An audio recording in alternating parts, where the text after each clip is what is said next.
सौरभ और नेहा अपनी शादी के 3 साल बाद रानीखेत में 3 दिन की छुट्टी मनाने आए थे। दोनों अपनी रोजमर्रा की जिंदगी के तनाव से दूर कुछ वक्त एक दूसरे के साथ बिताना चाहते थे।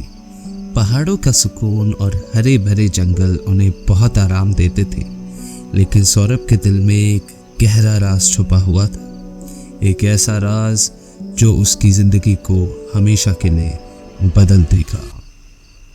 कुछ महीनों पहले सौरभ ने एक भयानक गलती की थी। एक रात जब वह नशे में अपनी गाड़ी चला रहा था, उसने एक आदमी को सड़क के किनारे टक्कर मार दी। टक्कर इतनी तेज थी कि उस आदमी की वही मौके पर मौत हो गई।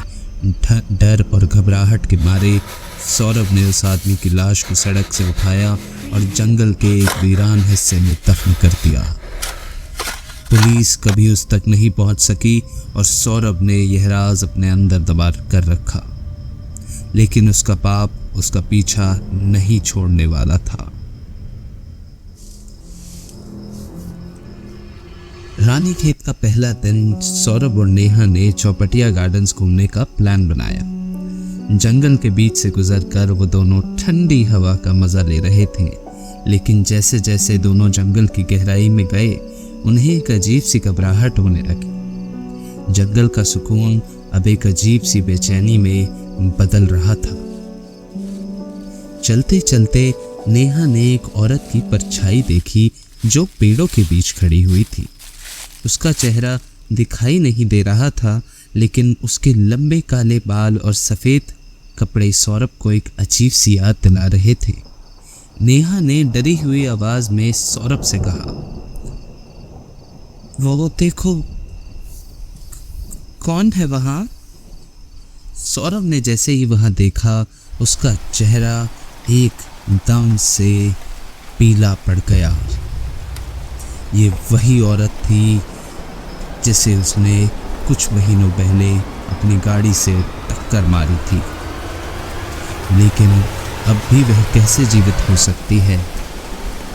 चेहरा तो उसका नहीं दिख रहा था, लेकिन सौरभ ने उसको पहचान जरूर लिया था। चलो यहाँ से, सौरभ ने घबराते हुए कहा। दोनों वापस पलट गए, लेकिन सौरभ का दिल तेजी से धड़क रहा था। उसे अब समझ आ गया था कि यह उस औरत का भूत है जो उन दोनों का पीछा कर रहा था। उस दिन की घटना के बाद दोनों होटल वापस आ गए। होटल थोड़ा पुराने स्टाइल का था और बहुत साइलेंट था, और दिन के हादसे के बाद उन्हें ये शांति अब बर्दाश्त नहीं हो रही थी। रात को जब दोनों सो रहे थे, तभी नेहा एकदम से उठ गई। उसे लगा जैसे कि कोई कमरे में चल रहा हो, और जब उसने सौरभ के पीछे देखा तो उसे दिखी खड़ी हुई सफेद साड़ी में एक औरत। यह औरत सौरभ के बिल्कुल पास खड़ी हुई थी और उसे घूर रही थी। नेहा ने जैसे ही उस औरत को देखा, वह चीखने लगी, जिससे सौरभ जाग गया। वो यहाँ है, कोई औरत यहाँ खड़ी थी। नेहा घबरा गई थी, लेकिन सौरभ कुछ नहीं बोल पाया। उसका अपना पाप अब उसके सामने जिंदा शख्सियत बनकर खड़ा था। उसने नेहा को शांत करने की कोशिश की, लेकिन अंदर से वह जानता था कि यह सिर्फ शुरुआत थी। अगले दिन नेहा ने डिसाइड किया कि जंगल वापस नहीं जाएंगे। उस दिन थोड़ा मार्केट घूमने गए, लेकिन दोनों के बीच एक अजीब सी खामोशी थी। सौरभ चुप था। उसका मन उस रात की घटना को लेकर बहुत परेशान था। उसे लगा कि यह भूत उसे माफ नहीं करने वाला है। उसे खुद से ज्यादा नेहा की टेंशन होने लगी।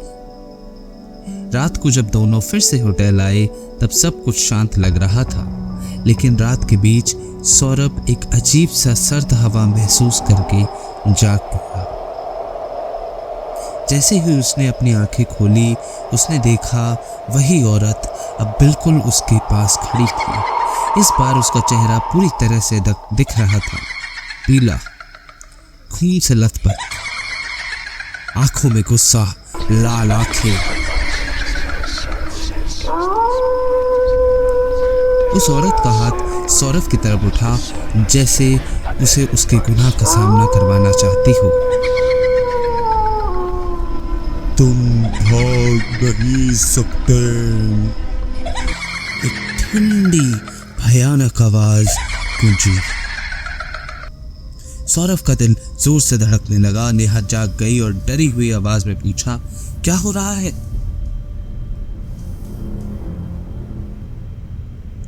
सौरभ ने मनो टूटकर सब कुछ सच सच बता दिया। मैंने एक आदमी को मार दिया था, मैंने उसकी लाश छुपा दी थी। उसने हैरान होते हुए, परेशान होते हुए कहा।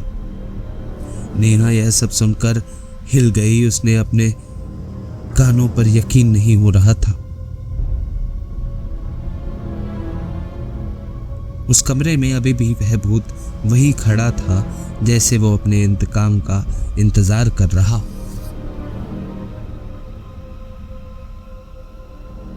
कुछ देर बाद दोनों ने प्लान बनाया कि अब एक चाय पीकर और नहाकर हम दोनों अपने घर वापस निकल जाएंगे। नेहा नहाने गई और सौरभ ने होटल रूम सर्विस को चाय लाने के लिए बोला।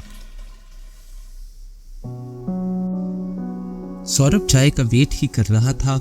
इससे पहले नेहा बाथरूम से बाहर आ गई और वो है सौरभ के साथ रोमांस करने लगी।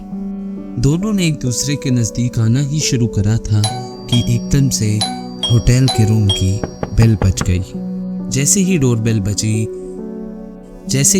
बजी, नेहा वॉशरूम में भागी और सौरभ गया गेट खोलने। सौरभ गेट खोल के वापस आया तो उसने देखा बाथरूम से नेहा वापस निकल रही है, लेकिन उसने कपड़े बदले हुए थे। सौरभ उससे पूछता है, ये तुमने इतनी जल्दी कपड़े बदल लिए? नेहा कहती है, जल्दी कपड़े बदल लिए मतलब?